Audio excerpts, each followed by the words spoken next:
this one? Yeah. Okay. So our story is about a lake called Årungen, a historical landmark that was used to be a place where young and old meet to have fun, to go swimming, and in winter to go ice skating and just enjoying a walk. So our group, that's me, Hannah. I'm Tara. I'm Anna. I'm Sindhuja. Okay. So, and I all invite you to close your eyes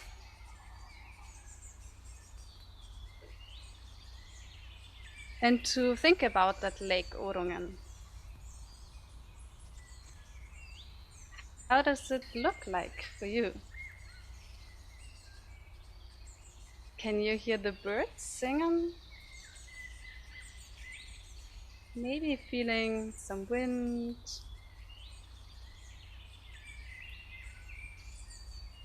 Just enjoy.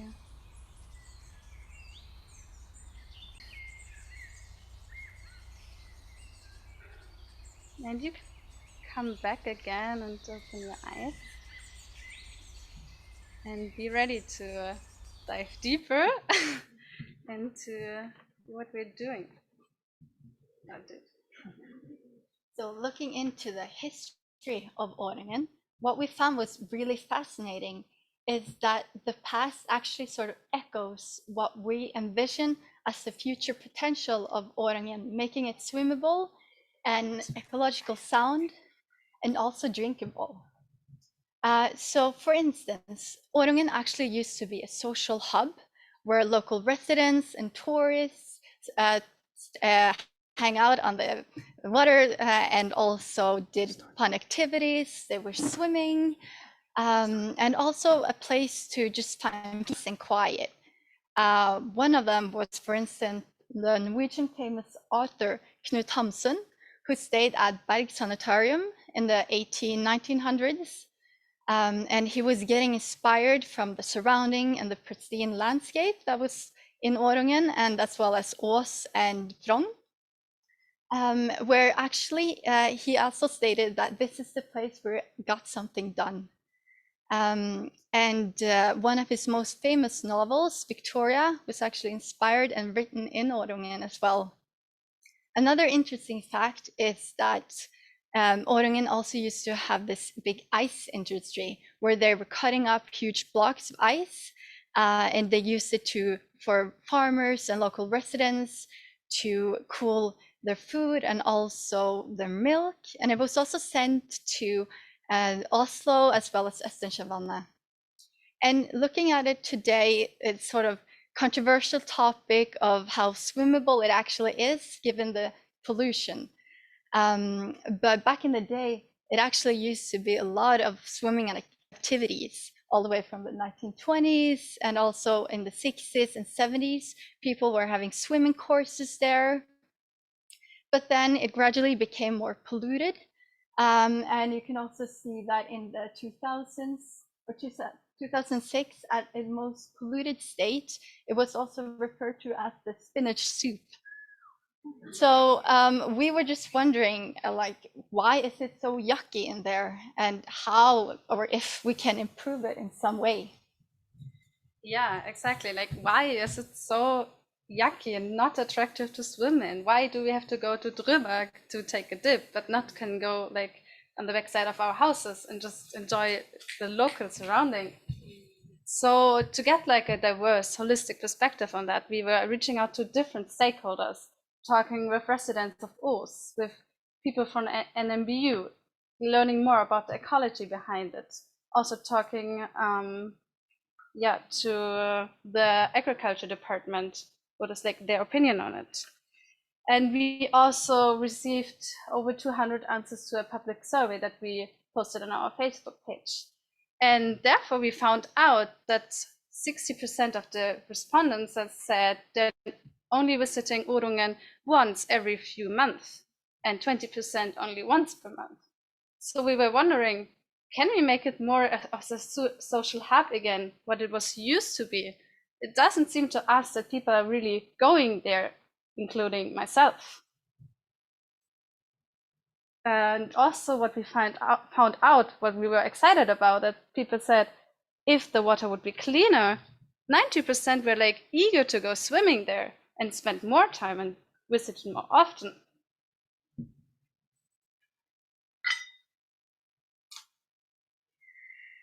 Okay, so again, we wanted to find out, why is it so yucky in Årungen? And what are the reasons that Årungen is not swimmable, not ecologically healthy, not as beautiful as it could be? And we spent a lot of time trying to figure out why. And this is where we hit our leverage points.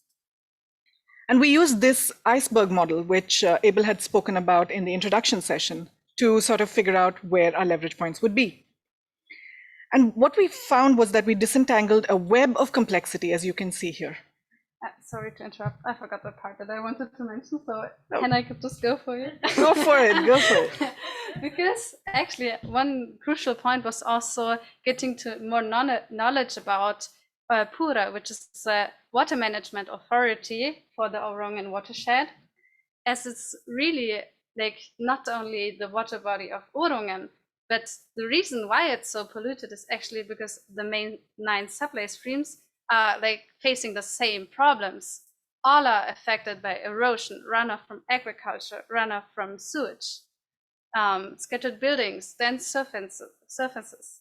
So all of these problems are not only itself in the lake, but have like a deeper, broader reason and problematic behind it. And especially runoff from agriculture was found to contribute more than 60% of the phosphor accumulation in the Årungen itself. So being the biggest contributor to this problem. Yeah, so continuing from that, yeah. So what we found was that there was so much complexity in these issues. And we wanted to dig a little deeper to find out why Årungen is so polluted. And we found out that, like Hannah was saying, agriculture was one of the major contributors. So we found that plowing fields in the autumn, no-till practices, inadequate riparian corridors were some of the main sort of issues. Using synthetic inputs and fertilizers in agriculture are also some of the inputs, which lead to sediments and runoff from agriculture going into the streams, which then lead into the water, causing pollution, causing eutrophication, and causing that blue-green algal soup, spinach soup, like Tara talked about before. So there is something below the surface when it comes to this. And what we found was that there was a lack of awareness on alternative practices, alternative farming practices, ecological farming practices. There was insufficient or inadequate monitoring of riparian corridors, inadequate monitoring of the kind of inputs that are going into these streams. Oh, sorry. A riparian corridor is the area that is around the streams, on the land of the streams, which sort of protect the soil around there. It prevents it from sort of like eroding and falling into the streams. So making it murky, making it more sedimented. Yeah. I hope that answered the question. Yeah, great. Partially. Yeah. Yeah, please go ahead. Riparian corridors also prevent some runoffs from fields from going into waterways. So it's not just sediments like soil, but it's actually, for example, synthetic fertilizers, pesticides, etc., that are prevented from going into waterways through riparian corridors. And we also found that there is a problem that it is not monitored well enough, that it is not managed well enough, these rules that are not being followed. And then there is a continuous push to continually use practices that were developed during the Green Revolution, continue to use more chemicals into the fields. And then this sort of disconnect between humans and nature, which is one of the main reasons that we found was the reason for all of this pollution in Årungen. So here we're talking about problems. So what are the solutions? We look deeper into that, and Anna, Yes, take it away. thank you. Yeah, so we wondered, how can we make Årungen swimmable, drinkable, even more beautiful than it currently is, and ecologically healthy. And so we had lots of ideas, but we're just going to present you a little bit, or an excess of different ideas working together. And so, as we've seen, one of the major causes for pollution in Rungen is agriculture. Prevalent farming and land management practices, such as inadequate riparian corridors and monoculture cropping. We also found out actually that NMBU owns a lot of land in and around Ås, which it mostly farms in conventional ways. But it also has many material, financial, social resources and a lot of institutional power. So we thought, and we propose that, that we use this as a key leverage point to enhance the way that farming is done here and eventually the quality of the water. And we propose that NMBU do more research on good land management practices. And so some of the examples for this would be agroforestry practices, such as which is integrating woody crops in the fields, which can take many different forms.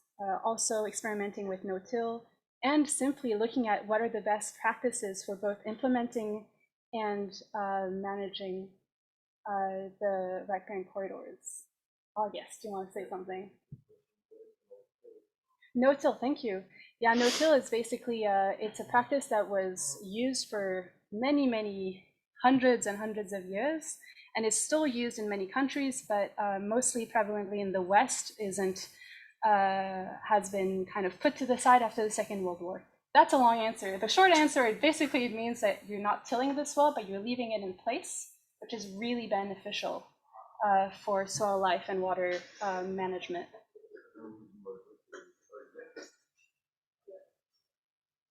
Yeah. Great. Sure. Yes. Yeah. So what do these practices do? Well, they do many wonderful things, but one of them is to optimize water management so that the land is much more resilient to extreme weather events, for example. It's much better at also reducing runoffs from the fields, and limits, these practices could limit they do limit the need for external inputs, such as herbicides and fertilizers, etc. But one thing we found during the iceberg is that one barrier to implementation of good practices such as those is the lack of awareness of alternative farming practices. And we think that actually Ås, NMBU, farming the land in Ås in these different ways could enhance the visibility of these practices, especially given that a lot of the land, or that there is a lot of land, for example, around Rungen that is owned by NMBU, or some of the land at least. We also think that this would increase the optimism in Ås. We found that one of the reasons for not a lot of, or not enough of positive change to happen is that there's a lot of pessimism about change being possible. And so this would really kind of give a boost of optimism of saying, oh wow, like there's a lot of differences here. This has changed a lot. We can do beautiful things here. The land could, of course, would be used to do research, for example, on restoration work, tree planting and orchard maintenance. Like participatory research that would involve the local community, which would increase a sense of care and belonging and a desire to nurture and care for the land for us community members. But it's not just a lack of awareness of these practices. Of course, there's also a lack of knowledge of how to farm in these ways, and this land could be used by students to do their coursework, for example. It could be used for, of course, researchers and who could spread the knowledge through academic work, and of course for farmers. We could pair this with having farming hackathons and conferences to bring people from all over the place to study these demonstration sites, and also reach far beyond the boundaries of Ås and NMBU. This would bring a lot of attention to NMBU, and would really boost its reputation as being at the forefront of innovation. And in turn, we think this would help NMBU receive more funds to do research. which could then be reinvested into transitioning some of the land to these better practices, and in the end enhance the ecological health of all of these fields and downstream the Rungen watershed. Oh, yeah. Let's see how much time I have. So if I may take one more minute, I would like to invite you to close your eyes again and dream with me. So it's now 2040, and you are walking to Rungen. The main road is lined with fruit trees and berry bushes. You pick one. It's the tastiest you've ever had. You are greeted by a cow. The rest of the herd is peacefully grazing underneath more fruit trees. What an interesting way of keeping animals and also growing fruit trees in the same spot, you think. Wow, NMBU is so innovative, and what delicious fruit they provide us. Must be good income for the uni. You remember the fun times helping to plant trees, or that crazy cleanup party, which wasn't quite your cup of tea, but the kids loved it, and you really got to know your neighbors. Rungen and surroundings are beautiful and healthy, teeming with life and activity. Us community members rejoice. The water is clear. You can even drink it. And not just Rungen, you've noticed, but also surrounding streams. On weekdays, we enjoy long evening strolls. On the weekend, we go to concerts, picnics, communal bonfires, plant identification walks. We spot many animals and insects. No need to travel to the cabin so often. It's all right at your doorstep. You hear birds sing so loudly. What a joy to sit, close your eyes, and listen. Thank you.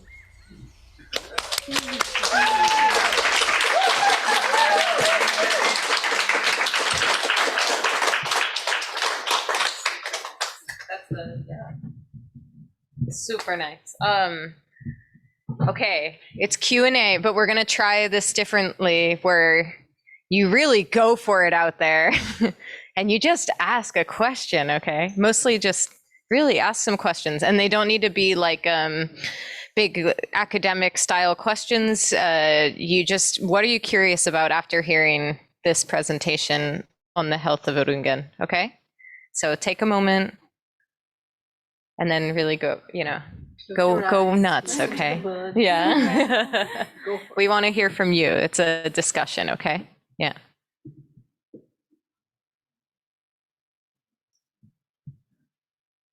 Yeah. Do you know about any current efforts looking at the way? Is there anything to sort of connect to and expand? Yeah, there's Kura is actually facilitating different erosion prevention projects, and you can zoom in on the top one, or on this one? No, on this one. Oh, sorry.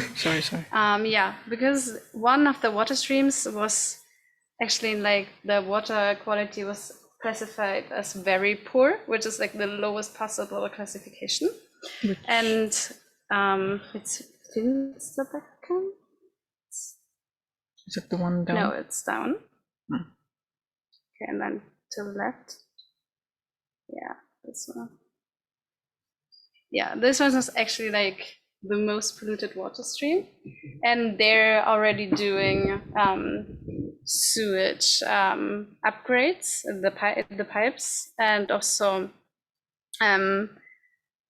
there's a ban that doors that boats that are just used on the lake cannot put their empty their tanks in the water, which has actually happened before.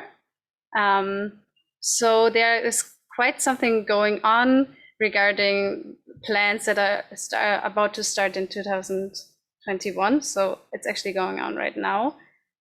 If you want to know more about that, we haven't have like not the complete overview what is all going on, but we have more data about that, and we can talk about it later as well, as it's like so much data, like especially at PUR's website, they have an annual report every like yearly about 200 pages and laying out what is done, but actually pointing a lot on sewage and what they do, but not addressing agriculture problems, as we were finding out, are really crucial. So that's actually, there's not prevention going on there at the moment, really. Yeah, but and Sadly. to sort of jump onto that, what we're hoping to see is that there is more interest in sort of sparking a more community-run movement, so that we sort of understand how watersheds interlink with one another and how we can sort of improve the qualities of the watershed. Yeah. And also linking to that problem is, we were talking with the head of agriculture, and he told us, like, giving all the responsibility to Pura, but they actually are highly reliant on the funding of the municipality. And so it's kind of like a question of authority and responsibility, because like all actors that are like trying to improve the status are actually like pointing at each other and saying, well, they're not doing enough.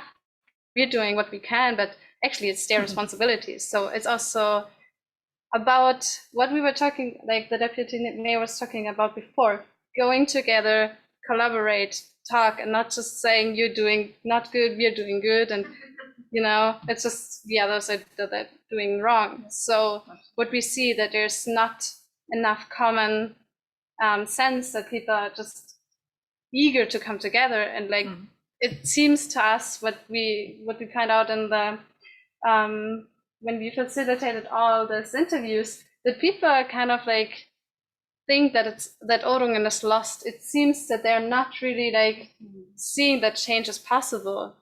So that was also something we put in our iceberg, that this being pessimistic about change happening, as it was like this for some decades now. Yeah. Yeah, just go for it. I think it's really key that you observe that pessimism, or even just your mindset in general, affects so much of what actually plays out. And I know you talked about one of your intentions to be to facilitate a shift in our mindset. Did you guys talk about something concrete that could happen, that you could create in that space or in our community? You want to go for it? Start to address that shift in mindset. How can we see Årungen differently other than showing up today and hearing you talk? Can you try your best to repeat that? I'm putting it in the Okay, perfect. Yeah. It's a good listening exercise, though. Yeah. Try to repeat the question. Yeah. Yeah. So the question is, what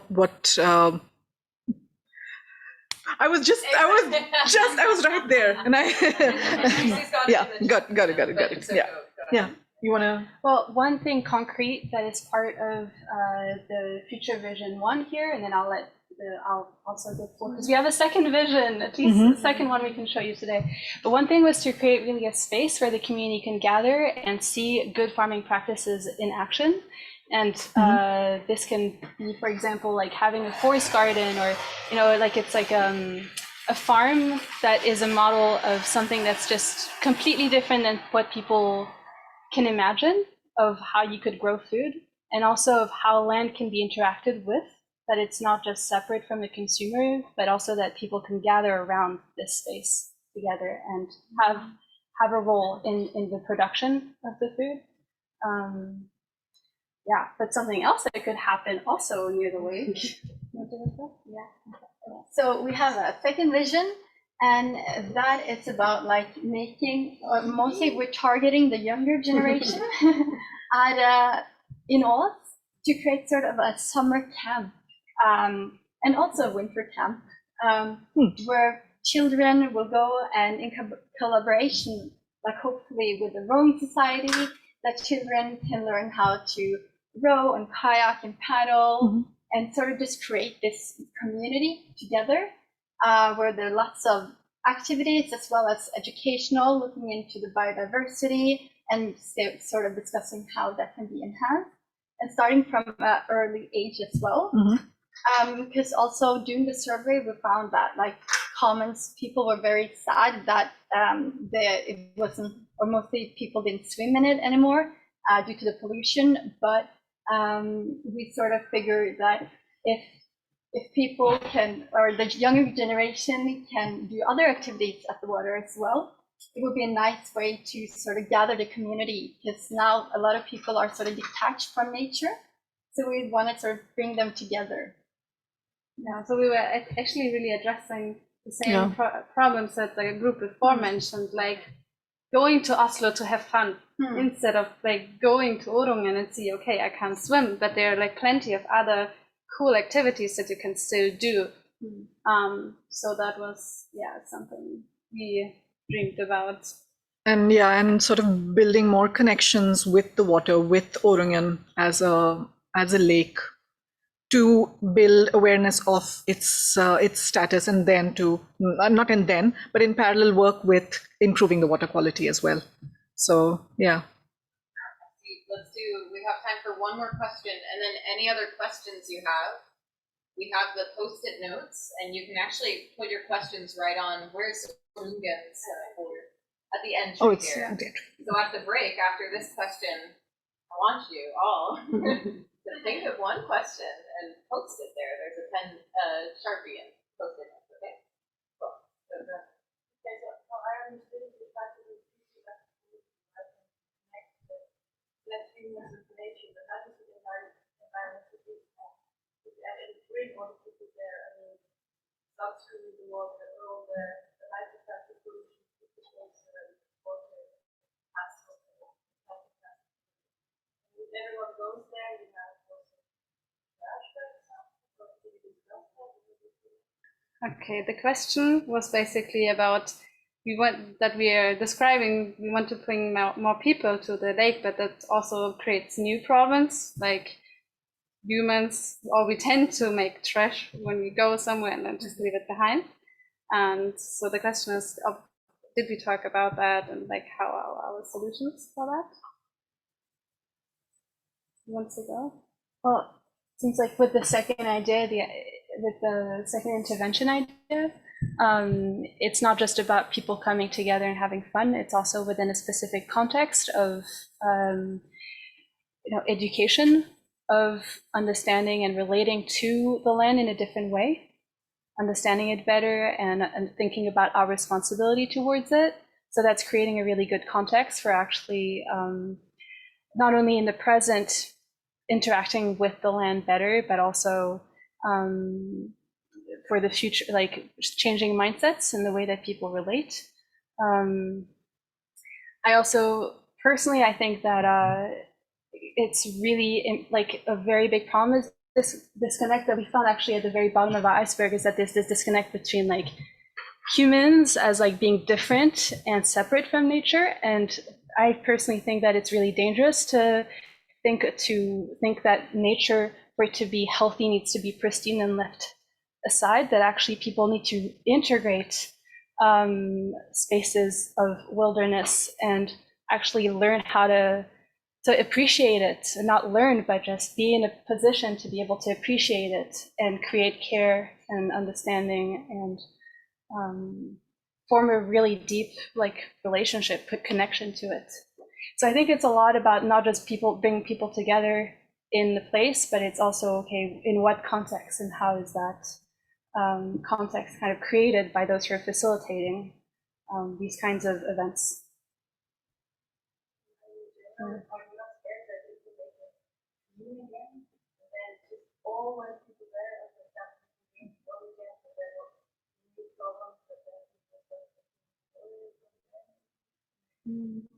I think that if people go to the lake and they can swim and they can drink the water, they'll want to continue swimming and drinking the water. But I also will say that in a long walk I took on Saturday, as I have taken many walks around Rungen, and this is something that's in this bubble, which you can take a look at our maps afterwards, by the way. All the maps, our map is over there so you can get closer. I found like one trash can in my whole walk, and it was a long walk. So I think that I think Norwegians are pretty clean. but it's important to have infrastructure for trash, especially if there's more people coming to the lake and the surroundings. Okay, we're gonna leave it at that.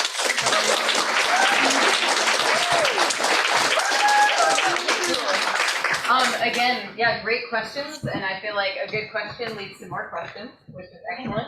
So put all those questions on the Post-it notes on all of the teams. The first team, food waste, that local food, sorry, is over there. Yeah.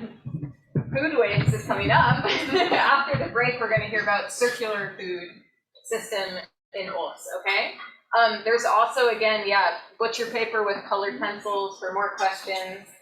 10-minute break, and then we'll be back, okay? You're doing great, everyone. Good job.